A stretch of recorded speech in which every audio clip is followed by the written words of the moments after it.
مکتوب نمبر 106 محمد صادق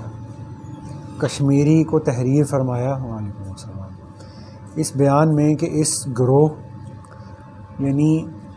اولیاء اعظام کی محبت جو ان کی معرفت سے نصیب ہوتی ہے اللہ تبارک و تعالیٰ کی بڑی نعمتوں میں سے ہے۔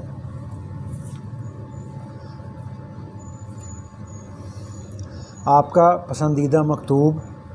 جو فرط محبت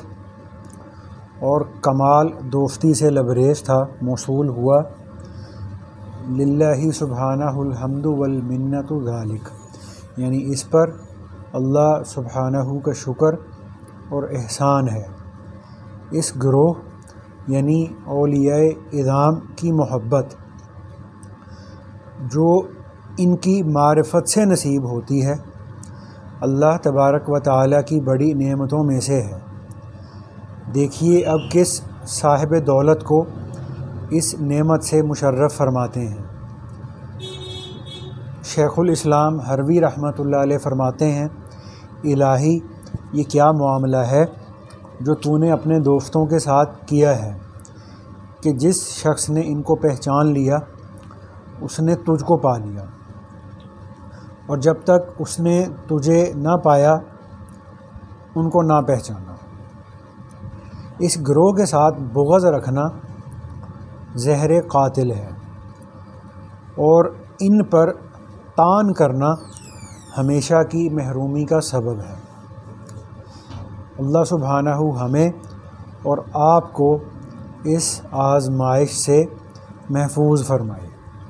شیخ الاسلام ہروی رحمۃ اللہ علیہ نے فرمایا ہے الہی جس شخص کو تو مردود بنانا چاہتا ہے اس کو ہمارا مخالف بنا ڈالتا ہے۔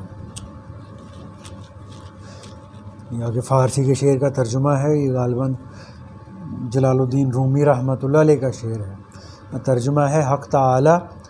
اور خاصان حق کی عنایت کے بغیر، یعنی خاصان حق سے مراد وہی اولیاء کرام، حق تعالی اور خاصان حق یعنی حق تعالی کے خاص بندے، حق تعالی اور خاصان حق کی عنایت کے بغیر اگر فرشتہ بھی ہے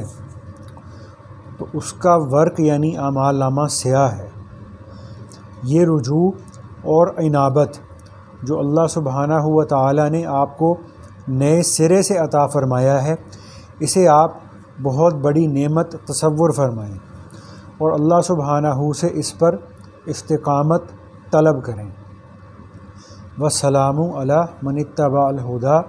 والتزم متابعۃ المصطفیٰ علیہ وعلی آلہ الصلاۃ والتسلیمات، یعنی آپ کو اور اس شخص کو جو ہدایت کی بات مانے اور حضرت محمد مصطفیٰ صلی اللہ علیہ وآلہ وسلم کی پیروی کو لازم پکڑے سلامتی نصیب ہو۔ اس پہ اللہ تعالیٰ سمجھ عطا کرے۔ بہت ساری باتیں ہیں اس میں چھوٹے سے خط میں، اور یہ جو جن کو خط لکھا تھا نا محمد صادق کشمیری صاحب، تو یہ اس میں نا بظاہر ایسا معلوم ہوتا ہے کہ ان کے دل کے اندر نا اپنے شیخ کی یا تصوف کی یا اور دوسرے بزرگوں کی نا کسی وجہ سے نا ان کے دل کے اندر کوئی جیسے بدگمانی پیدا ہو جاتی ہے، کوئی نفرت وغیرہ کسی وجہ سے پیدا ہو جاتی ہے، تو وہ پیدا ہو گئی تھی۔ تو اس کے جواب میں پھر مجدد صاحب رحمۃ اللہ علیہ نے نا ان کو یہ ساری باتیں لکھی تھیں، اور جس میں یہ فرمایا تھا نا کہ یہ رجوع اور انابت جو اللہ سبحانہ و تعالیٰ نے آپ کو نئے سرے سے عطا فرمایا ہے اس سے آپ بڑی نعمت تصور فرمائیں۔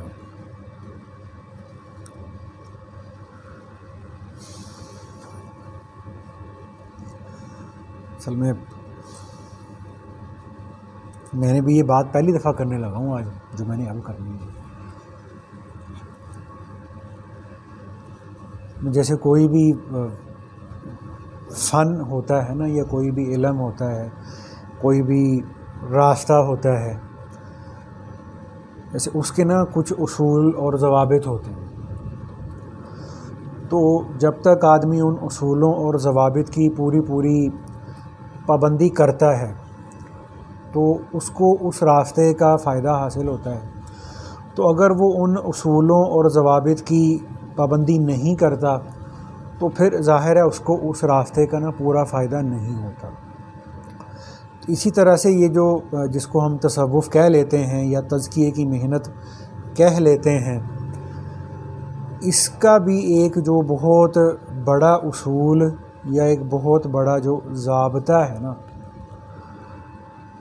وہ یہ ہے کہ ہمیں ہر اس کام سے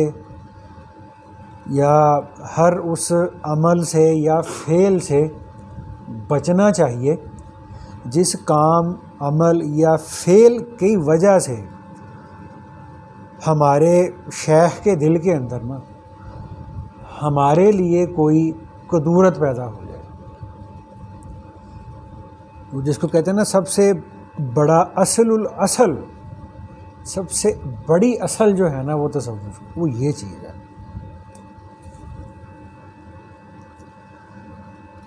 جیسے اس کو حضرت اشرف علی تھانوی صاحب رحمۃ اللہ علیہ نے نا اس بات کو ایسے فرمایا ہے. وہ فرماتے تھے کہ اگر شیخ کے دل میں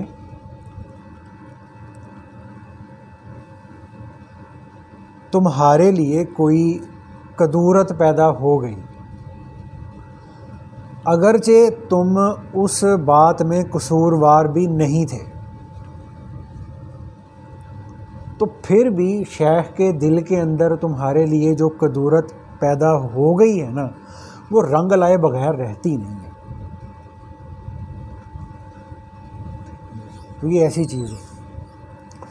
اس میں جیسے مولانا زکریا صاحب رحمۃ اللہ علیہ نے نا غالباً عبد القادر رائے پوری صاحب رحمۃ اللہ علیہ کا یا اپنے اسی وقت کے قریبی کچھ بزرگوں میں سے نا کسی کا قول مولانا زکریا صاحب رحمۃ اللہ علیہ بڑی کثرت کے ساتھ نقل کیا کرتے تھے اپنی مجالس میں. وہ قول یہ ہوتا تھا کہ اللہ والوں سے ڈرتے رہنا کہ ان کی الٹی بھی سیدھی ہوتی ہے. اللہ والوں سے ڈرتے رہنا کہ ان کی جو الٹی ہے نا وہ بھی سیدھی ہوتی ہے. تو اس لیے نا ہمیں اس چیز کا ذرا خیال کرنا چاہیے، ٹھیک ہے، کہ خاص طور پہ جو ہمارا شیخ ہوتا ہے اس کے بارے میں، چونکہ ان کے ساتھ تو ہمارا زیادہ اٹھنا بیٹھنا آنا جانا ان کے ساتھ ہوتا ہے، تو ان کے بارے میں بھی اس چیز کا خیال رکھنا چاہیے انسان کو. اور بالعموم جو دوسرے جو بڑے ہوتے ہیں، مطلب جو اللہ کے زیادہ قریب ہیں ہماری نسبت، ٹھیک ہے نا، اور جن کی زیادہ عمر گزر گئی اللہ کی اطاعت کے اندر، اللہ کی فرما برداری کے اندر ہماری نسبت، تو ان کے ادب کے اندر، ان کے احترام کے اندر، ٹھیک ہے نا، کوئی کمی نہ آئے. تو جیسے ہوتا ہے نا کہ ہمارے سلسلے کے بزرگ تھے غالباً جو تھے نا حضرت خواجہ عزیزاں علی رامیتنی رحمۃ اللہ علیہ، وہ یہ فرمایا کرتے تھے کہ اگر تم اللہ تعالیٰ کی کبھی نہ ختم ہونے والی تجلیات کا مورد بننا چاہتے ہو، یعنی مورد کا مطلب ہوتا ہے کہ وہ تجلیات تمہارے اوپر آتی رہیں آتی رہیں آتی رہیں آتی رہیں. وہ فرماتے تھے کہ اگر تم اللہ تعالیٰ کی کبھی نہ ختم ہونے والی تجلیات کا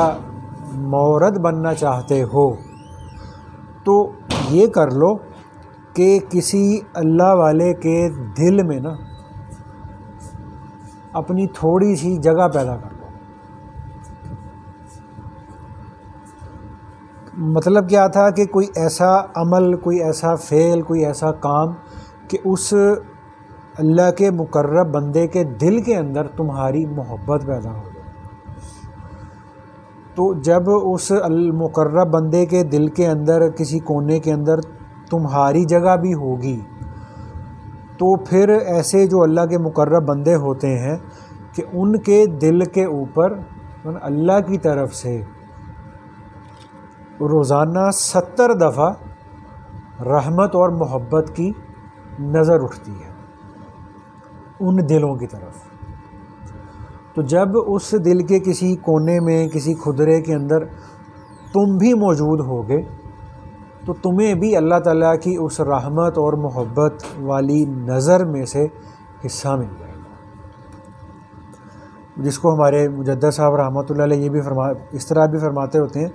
کہ انسان جب سلوک میں چل رہا ہوتا ہے تو اس کو 2 چیزوں کا خیال رکھنا چاہیے کہ ان 2 چیزوں میں کسی قسم کی کمی نہ آئے۔ اگر ان 2 چیزوں میں کسی قسم کی کمی نہیں ہے تو بے شک انسان کے دل کے اوپر ظلمتوں کے پہاڑ بھی ٹوٹتے رہیں تو اس کو نقصان نہیں دیں گے۔ اور پھر فرمایا کہ اگر ان 2 چیزوں میں کمی ہے تو بھلے تم اپنے آپ کو مراقبات کے اندر، خوابوں کے اندر اور ذکر کے اندر، اور پتہ نہیں تم 7 آسمانوں کی سیر کرتے پھرو، ٹھیک ہے نا، اور انبیاء کرام علیہم السلام کے ساتھ تم معانقے کرتے رہو، ٹھیک ہے، اور صحابہ کے ساتھ تم مسافے کرتے رہو، تمہارا یہ جو ہے نا یہ ساری چیزیں جو ہے نا یہ خطرے میں ہیں۔ اور فرمایا تھا کہ وہ 2 چیزیں کیا ہیں؟ ایک تو اپنے شیخ کی محبت، اور دوسری اللہ کے نبی صلی اللہ علیہ وآلہ وسلم کی سنت کی کامل اتباع۔ تو اگر یہ 2 چیزیں موجود ہیں تو پھر کچھ بھی ہوتا رہے، اللہ کے فضل سے اچھے خواب آتے ہیں، نہیں آتے، رونا آتا ہے، نہیں آتا، ٹھیک ہے نا، مراقبات کے اندر بزرگوں سے ملاقاتیں ہوتی ہیں، نہیں ہوتی، کسی چیز کا انسان کو نہ کوئی خوف نہیں ہے۔ تو اگر اللہ نہ کرے ان 2 چیزوں کے اندر کمی ہے تو پھر خطرہ ہی خطرہ ہے، ٹھیک ہے نا بھائی۔ تو اس لیے جیسے مولانا زکریا رحمۃ اللہ علیہ کا قول تھا نا کہ بھائی ان اللہ والوں سے ڈرتے رہنا کہ ان کی الٹی بھی سیدھی پڑتی ہے۔ تو ہمارے نا انڈیا کے اندر ایک عالم تھے ماشاءاللہ، بہت بڑے محدث بھی تھے، عالم بھی تھے، اور ماشاءاللہ شیخ بھی تھے قادریہ سلسلے کے۔ ان کا نام تھا مولانا اعجاز احمد اعظمی رحمۃ اللہ علیہ۔ وہ 2013 میں ان کا انتقال ہوا۔ تو وہ خلیفہ تھے ہمارے ڈیرہ اسماعیل خان میں جو تھے نا، خلیفہ غلام رسول صاحب ڈیرہ اسماعیل خان والے رحمۃ اللہ علیہ، ان کے وہ خلیفہ تھے۔ تو وہ یہ بات نا اپنی کتاب کے اندر انہوں نے یہ لکھی ہے، وہ فرماتے ہیں کہ یہ جس وقت انہوں نے یہ بات کی، وہ کہتے ہیں کہ آج سے 22 سال پہلے کی بات ہے۔ تو کہنے لگے کہ میرے کچھ شاگرد بھی ایک اس بستی کے رہنے والے تھے، تو ہمیں پتہ چلا کہ اس بستی کے اندر نا پچھلے کئی سال سے کسی کے بھی اولاد نہیں ہو رہی،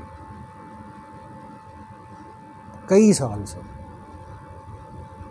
تو کہنے لگے کہ اس بستی کے اندر میرے بھی کچھ شاگرد اور تعلق والے مریدین وغیرہ اس میں رہتے تھے علاقے کے اندر، تو ان کی بھی شادیاں ہو گئیں، شادیوں کو کافی عرصہ گزر گیا لیکن ان کے بھی اولاد نہیں ہو رہی تھی، علاج بھی کرواتے تھے، سارا کچھ کرواتے تھے لیکن مسئلہ حل نہیں ہوتا تھا۔ تو کہنے لگے کہ ایک دفعہ میں سفر میں تھا تو میرا بھی اس بستی کے اندر جانا ہو گیا، تو بستی والوں نے مجھے یہ بات بتائی۔ تو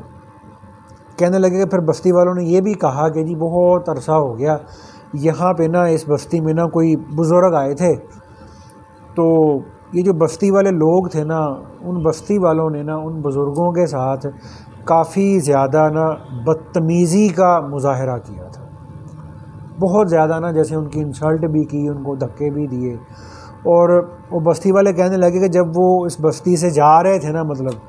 تو جاتے جاتے نا ان کی زبان سے نا اس بستی والوں کے بارے میں کچھ نکل بھی گیا تھا۔ تو یہ مولانا اعجاز احمد اعظمی صاحب رحمۃ اللہ علیہ کہنے لگے میں سمجھ گیا کہ بھئی یہ بس نا اسی اللہ والے کی نا کو الٹی تھی جو سیدھی پڑ گئی. تو یہ انہی کو جو تکلیف دی گئی تھی نا، ان کی جو بے عزتی کی گئی تھی، یہ اس کا جو ہے نا خمیازہ اب یہ بستی والے بھگت رہے ہیں. تو کہتے کہ میں نے کہا کہ بھئی ان کی نا مجھے اگر یہاں قبر وغیرہ ہے نا کسی علاقے میں تو مجھے وہاں لے کے چلو. تو انہوں نے کہا جی ہاں جی قبر تو مل جائے گی، تلاش کی تو مل گئی. تو کہنے لگے میں پھر وہاں گیا تو میں نے وہاں جا کے نا ان کو بہت لمبا چوڑا اصالے ثواب کیا قبر پہ جا کے. اور پھر میں نے اللہ سے دعا بھی کی کہ یا اللہ اگر یہ انہی بزرگ کی کسی مطلب ناراضگی کا نتیجہ ہے نا تو یا اللہ وہ آپ ان بزرگوں کو ہماری طرف سے راضی کر دیں. تو کہنے لگے کہ میں نے کافی دیر وہاں دعا بھی کی. تو اس کے کچھ عرصے کے بعد نا اللہ کے فضل سے ایسا ہوا کہ اس بستی میں جو میرے جو شاگرد وغیرہ رہتے تھے نا تو الحمدللہ ان کے اولاد ہو گئے. تو وہ فرمانے لگے کہ اس کے بعد مجھے پتہ نہیں، میں نے کبھی اس بستی میں کبھی گیا بھی نہیں، کبھی اس کے حالات بھی نہیں لیے. تو ایسا بھی ہو جاتا ہے. پھر انہوں نے اپنی اسی بات میں یہ فرمایا کہ یہ انڈیا کے اندر ایک علاقہ ہے جون پور کے نام سے. تو وہ کہنے لگے کہ وہ جون پور کے قریب جو ایک دیہات تھے کافی سارے، تو ان دیہاتوں میں نا کوئی کہنے لگے کہ آج سے 600-700 سال پہلے کی بات ہے. کہنے لگے کہ اس جون پور کے قریب جو 1-2 گاؤں تھے وہاں سے نا کوئی ایک بزرگ گزر رہے تھے. تو وہ پیدائشی نابینا تھے اور ان کی نا جو ایک آنکھ تھی نا اس کا جو یہ جو ڈھیلا ہوتا ہے نا آنکھ کے اندر وہ تھا ہی نہیں. تو جس وجہ سے نا وہ مطلب دیکھنے میں نا وہ مطلب دیکھنے والا جب ان کو دیکھتا تھا تو تھوڑا سا نا ڈر جاتا تھا.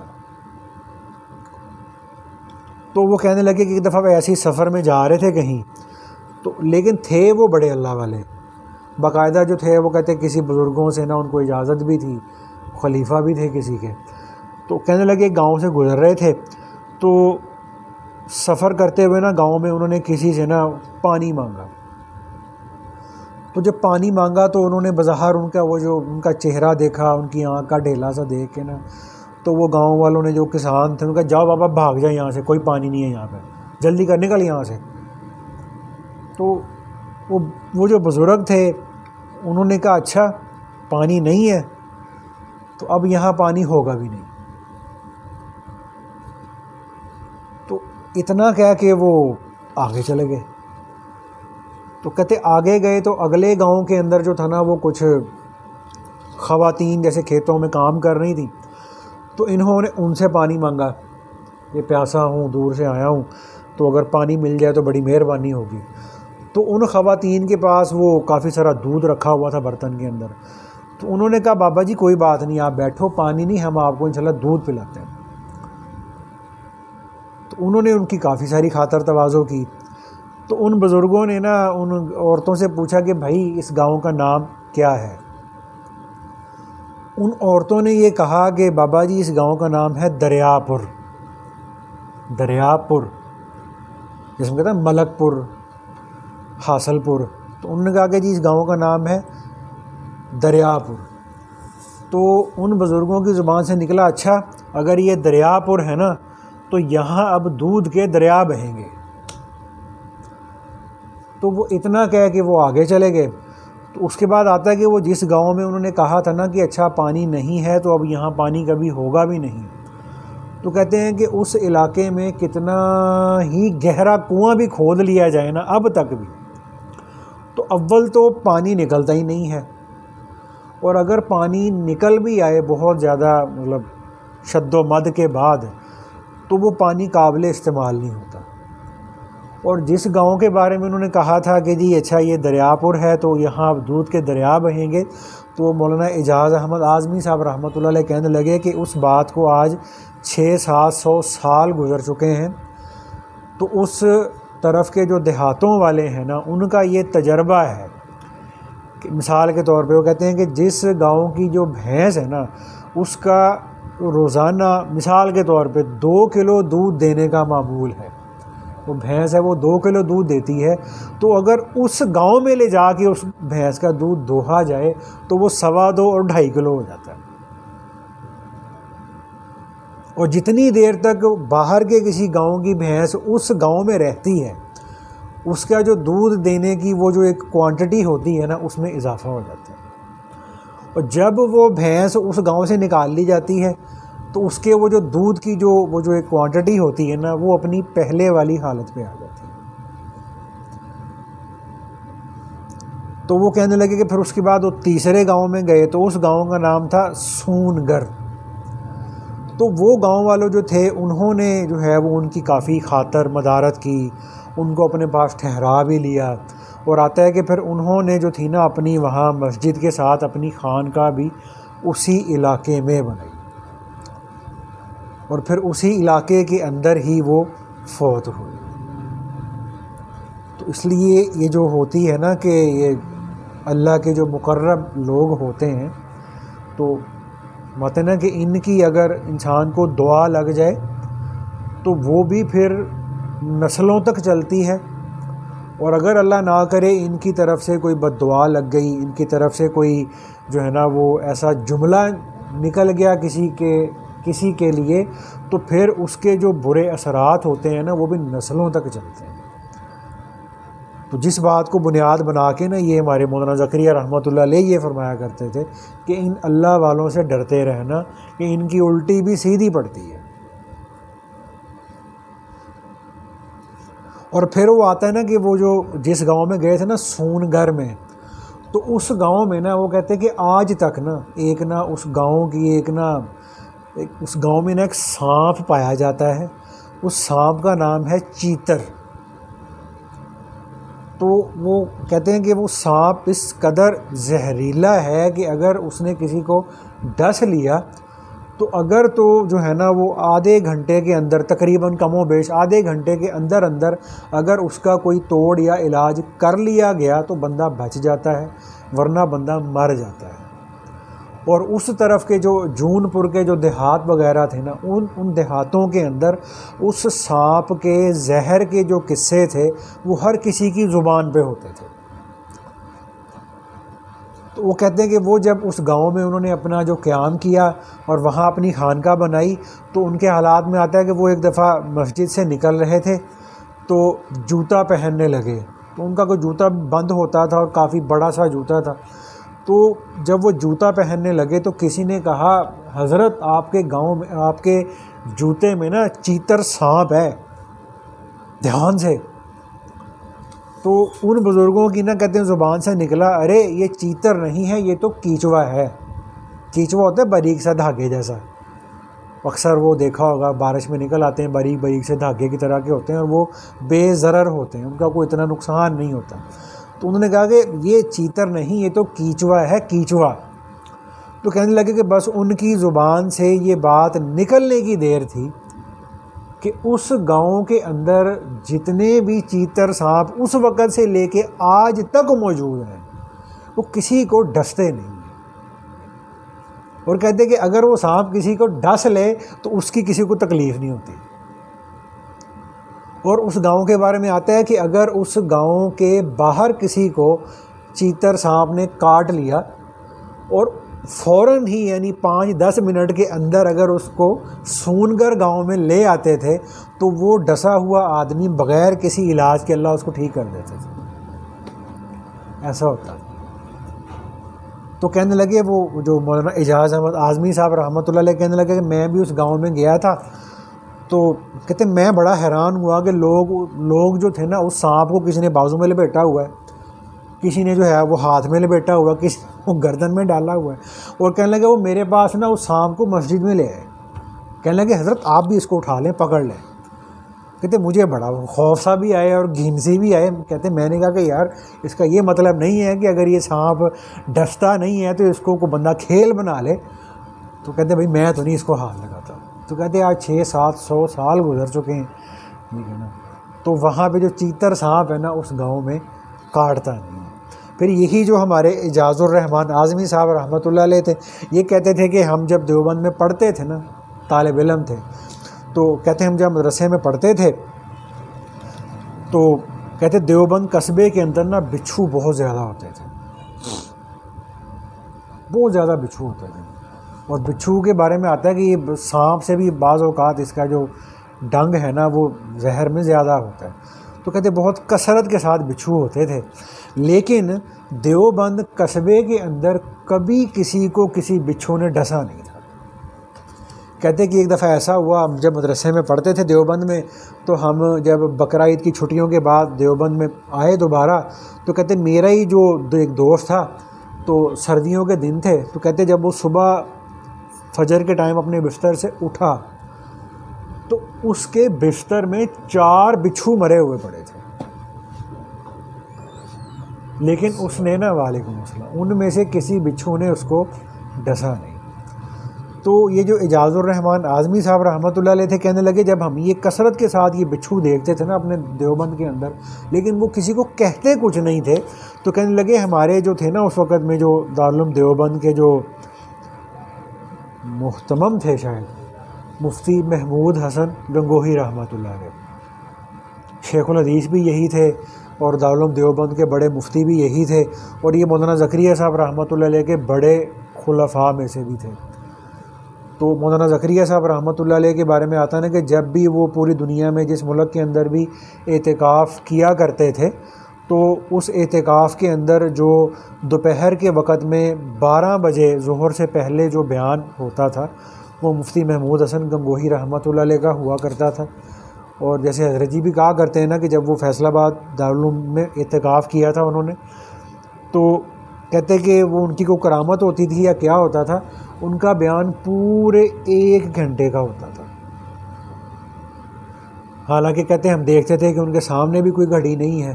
انہوں نے گھڑی خود بھی نہیں لگائی ہوتی تھی، ان کو کوئی ٹائم بتانے والا بھی کوئی نہیں ہوتا تھا. لیکن کہتے ہیں کہ ہم نے پورا مہینہ یہ بات دیکھی کہ ٹھیک 1 گھنٹے کے بعد ان کا بیان ختم ہو جاتا تھا. تو یہ کہنے لگے کہ ہمارے جو استاد تھے مفتی محمود حسن گنگوہی رحمۃ اللہ علیہ، تو ہم نے نا ان سے اس بات کا تذکرہ کیا کہ حضرت یہ کیا بات ہے کہ یہ جو دیوبند کے اندر اتنے بچھو ہیں، تو لیکن یہ بچھو دیوبند میں کسی کو کاٹتا نہیں ہے. تو کہتے کہ انہوں نے پھر اس وقت میں نا، کہتے کہ کسی بزرگ کا نام بھی لیا تھا، تو ان بزرگوں نے نا پھر اللہ تعالیٰ سے نا یہ دعا کی تھی کہ یا اللہ یہ اس علاقے کے اندر قصبے کے اندر بچھو بہت زیادہ ہوتے ہیں، تو یا اللہ آپ کو ایسا بندوبست کر دیں، اپنا کو خاص فضل کر دیں کہ یہ جو بچھو ہیں نا یہ دیوبند والوں کو ڈسا نہ کریں. یعنی دیوبند مدرسے والوں کو نہیں، یعنی عمومی طور پہ قصبے دیوبند والوں کو کہ نا یا اللہ یہ نا یہاں رہنے والوں کو ڈسا نہ کریں. تو کہنے لگے کہ بس ان کی دعا کا اثر تھا کہ اس کے بعد سے دیوبند قصبے کے اندر بچھوؤں نے لوگوں کو ڈسنا چھوڑ دیا. 4 5 بچھو بھی ایک بندے کے نا رضائی میں سے نکل آتے ہیں بعض اوقات، لیکن وہ بچھو نے کبھی کسی کو کچھ کہا نہیں ہوتا. تو ایسے ہی پھر ایک حدیث کے اندر آتا ہے نا جس کا مفہوم ہے کہ اللہ کے نبی صلی اللہ علیہ وآلہ وسلم نے یہ بات فرمائی تھی کہ میری امت کے اندر 40 ابدال ہر وقت رہیں گے. حدیث کی کتاب ہے مجمع الزوائد، اس کے اندر یہ حدیث لکھی ہوئی ہے. تو فرمایا کہ یہ جب ان میں سے ایک ابدال فوت ہو جاتا ہے تو اللہ تعالیٰ اس کی جگہ پہ کسی دوسرے کو اس کی جگہ پر ابدال متعین کر دیتے ہیں. اور پھر ایک اور حدیث کے اندر آتا ہے جس کا مفہوم ہے کہ جو ابدال ہیں ان میں سے اکثر جو ابدال ہوتے ہیں وہ شام والوں میں سے ہوتے ہیں اکثر. اور پھر اس کے اندر حدیث میں آتا ہے جس کا مفہوم ہے کہ انہی لوگوں کی وجہ سے اللہ تعالیٰ بارش برساتے ہیں،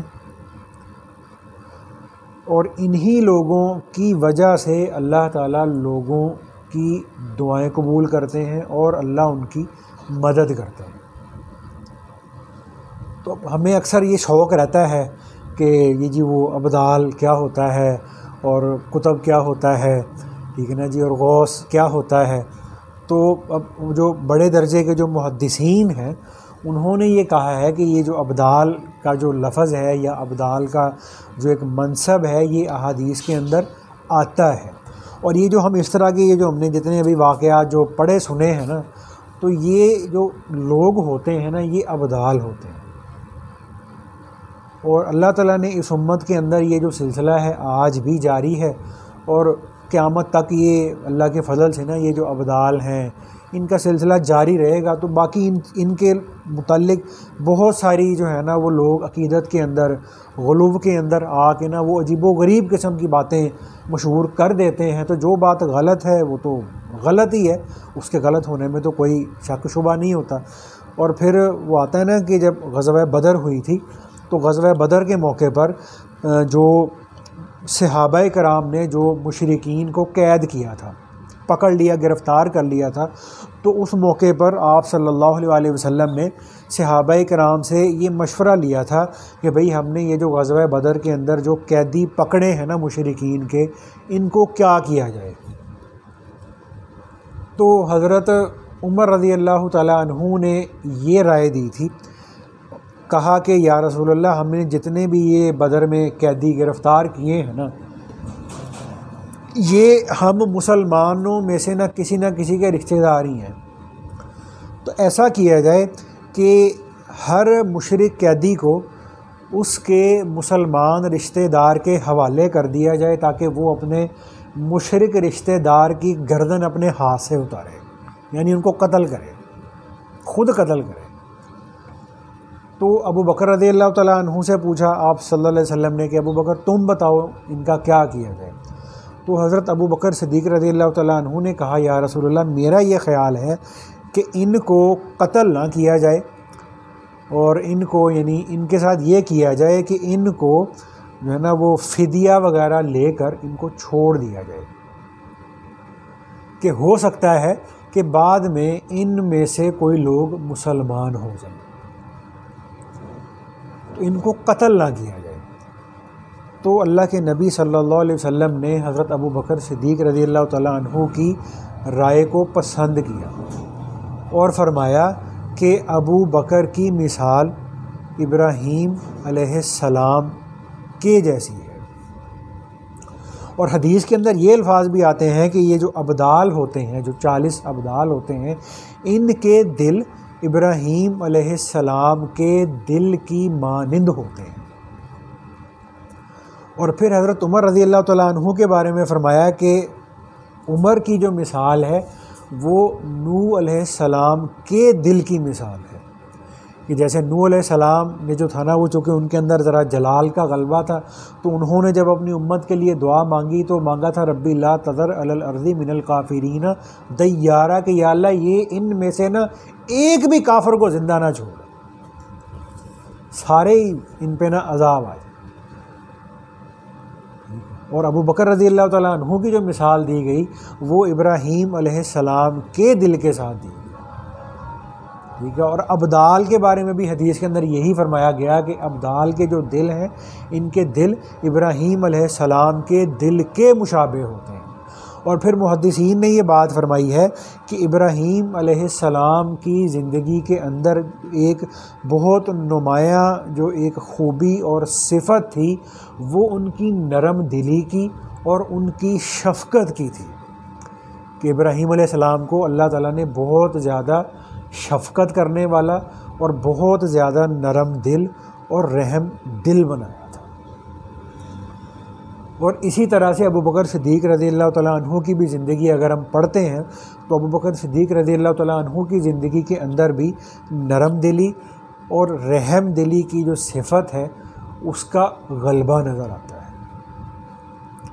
ٹھیک ہے نا۔ تو اس لیے ہوتا ہے نا کہ اب ابدال کا منصب اختیار کرنا یا جناب ابدال ہم بن جائیں تو یہ چیز تو ہمارے بس میں نہیں ہے، ٹھیک ہے نا۔ یہ تو ایک اللہ کا انتخاب ہوتا ہے، اللہ کا چناؤ ہوتا ہے، لیکن جو ابدال کی جو صفات ہوتی ہیں، جو ایسے لوگوں کی صفات ہوتی ہیں، یعنی نرم دل ہونا، رحم دل ہونا اور اللہ کی ساری مخلوق کی شفقت دل کے اندر ہونا، مسلمان کے لیے بھی شفقت ہو، غیر مسلم کے لیے بھی شفقت ہو، بلکہ حیوانات کے لیے بھی انسان کے دل کے اندر شفقت ہو۔ اور دوسری جو صوفیاء نے اس کی جو لکھی ہے جو ہے نا، فرماتے ہیں کہ جو ابدال ہوتے ہیں ان کے دل کے اندر کسی کے لیے بھی کینہ اور غصہ نہیں ہوتا، کسی کے لیے بھی کینہ اور غصہ نہیں ہوتا۔ تو اس لیے ہمیں یہ چاہیے کہ ہم بھائی اپنے اندر نا ان صفات کو نا بھائی پیدا کرنے کی نا بندہ کوشش محنت کرے۔ جیسے ہمارے قریب کے بزرگوں کے بارے میں آتا ہے نا کہ جو شاہ ولی اللہ رحمۃ اللہ علیہ کے جو بیٹے تھے شاہ عبدالعزیز محدث دہلوی رحمۃ اللہ علیہ، تو ان کے بارے میں آتا ہے کہ یہ بھی ابدالوں میں سے تھے، ٹھیک ہے۔ اور پھر اس کے بعد اور قریب چلتے چلتے جو ہمارے مولانا یعقوب ننوتوی رحمۃ اللہ علیہ تھے، ان کو بھی اللہ نے مطلب ابدالوں میں سے ہی منتخب فرمایا ہوا تھا۔ اور قریب آ جائیں تو ہمارے جو تبلیغ میں جو بزرگ تھے نا مولانا سعید احمد خان صاحب رحمۃ اللہ علیہ، یہ بھی اللہ کے فضل سے نا ابدال کے درجے پر ہی فائز تھے۔ تو عام طور پہ یہ لوگ نمایاں نہیں ہوتے، عام طور پہ یہ چھپے ہوئے ہوتے ہیں، اور ان کا جو منصب ہوتا ہے، ان کا جو کام ہوتا ہے، وہ ان کے مخفی اور پوشیدہ رہنے کا ہی تقاضا کرتا ہے۔ تو اس لیے اللہ تعالیٰ ان کو عام لوگوں کی نظر سے نا پوشیدہ رکھتے ہیں۔ جیسے مولانا یعقوب ننوتوی رحمۃ اللہ علیہ جو دیوبند میں رہتے تھے، تو اس سے پہلے نانوتا میں رہتے تھے، پھر دیوبند کے اندر آ گئے۔ تو انہوں نے کیا کیا، انہوں نے نا آج کل جس جگہ پہ نا دہلی شہر موجود ہے، دہلی چلے گئے۔ تو دہلی اس وقت تو کچھ بھی نہیں تھا، خالی تھا۔ تو یہ صبح کو چلے جاتے، شام کو واپس آ جاتے، اگلے دن پھر صبح چلے جاتے، شام کو پھر واپس آ جاتے۔ تو کسی نے ان کو کہا کہ جی یہ کیا کرتے ہیں آپ، دیوبند سے اٹھ کے آپ دہلی آ گئے، اور دہلی آپ صبح نکل جاتے ہیں، یہاں ہے بھی کچھ نہیں، تو صبح جاتے ہیں شام کو واپس آ جاتے ہیں۔ تو انہوں نے فرمایا کہ بھائی مجھے اللہ کی طرف سے ہی، اب یہ کوئی تسلیم کرتا ہے تو ٹھیک ہے، نہیں کرتا تو ہماری اس سے کوئی بحث نہیں ہے بھائی۔ تو انہوں نے کہا کہ بھائی مجھے اللہ کی طرف سے نا یہ کہا گیا ہے کہ تم نا دلی کے علاقے میں جس طرف کو بھی نکل جاؤ گے نا اس طرف ہم آبادی ہی آبادی کر دیں گے۔ تو کہنے لگے کہ میں اس لیے جو ہے نا وہ صبح صبح جو ہے نا وہ علاقے کی طرف نکل جاتا ہوں، شام کو واپس آ جاتا ہوں۔ اور آج اگر دیکھیں تو جو غالباً جو انڈیا کا جو سب سے بڑا شہر ہے وہ غالباً دہلی ہی ہے شاید۔ تو اس لیے ان کی اللہ کی طرف سے جو ہے نا وہ مختلف فرائض ان کو مل جاتے ہیں، مختلف ان کی ڈیوٹیاں لگ جاتی ہیں، جس کو یہ اپنی زندگی میں پورا کرتے رہتے ہیں۔ آج کے دور میں بھی ایسے لوگ موجود ہوتے ہیں۔ ہمارے آج کے قریب کے دور میں جو ہمارے جو خواجہ خان محمد صاحب رحمۃ اللہ علیہ کے جو خلیفہ تھے حاجی عبدالرشید صاحب رحمۃ اللہ علیہ، تو یہ بھی انہی لوگوں میں سے تھے۔ اور پھر ہمارے مولانا عبدالقادر رائے پوری صاحب رحمۃ اللہ علیہ کے خلیفہ تھے ماسٹر منظور احمد صاحب گوجرا شہر میں جو رہتے تھے۔ تو یہ 30 سال تو تقریباً سعودی عرب میں رہے تھے جدہ میں، تو یہ اسکول میں وہاں ہیڈ ماسٹر تھے۔ تو اس کے بعد جب یہ ریٹائر ہو گئے تھے تو پھر یہ گوجرا شہر میں رہتے تھے، تو پھر یہ گوجرا شہر میں آ کے انہوں نے رہنا شروع کر دیا تھا۔ تو یہ بھی اسی لائن کے لوگوں میں سے تھے۔ خیر، تو اللہ تعالیٰ بھائی ہمیں جو ہم نے خط پڑھا تھا اس پر بھی اللہ تعالیٰ بھائی ہمیں عمل کی توفیق عطا کرے بھائی، کہ ہمارا جو دل ہے اس کے اندر ہے نا وہ اپنے شیخ کی محبت پیدا ہو جائے، ٹھیک ہے نا بھائی۔ اور ہمیں ہر ایسے کام سے، ہر ایسے عمل سے ہمیں بچنے کی کوشش کرنی ہے کہ جس کی کہ اللہ نہ کرے کوئی ایسا کام ہم سے ہو جائے کہ جس کی وجہ سے ہمارے شیخ کے دل میں خاص طور پہ یا کسی اور اللہ کے مقرب بندے کے دل کے اندر اللہ نہ کرے ہمارے لیے کوئی کدورت یا نفرت پیدا ہو جائے، کہ اس کا جو اثر ہے وہ انسان کے دین پر بھی پڑتا ہے، دنیا میں بھی پڑتا ہے، ٹھیک ہے نا بھائی۔ تو اللہ پاک ہمیں نا ان باتوں پہ عمل کی توفیق عطا فرمائے۔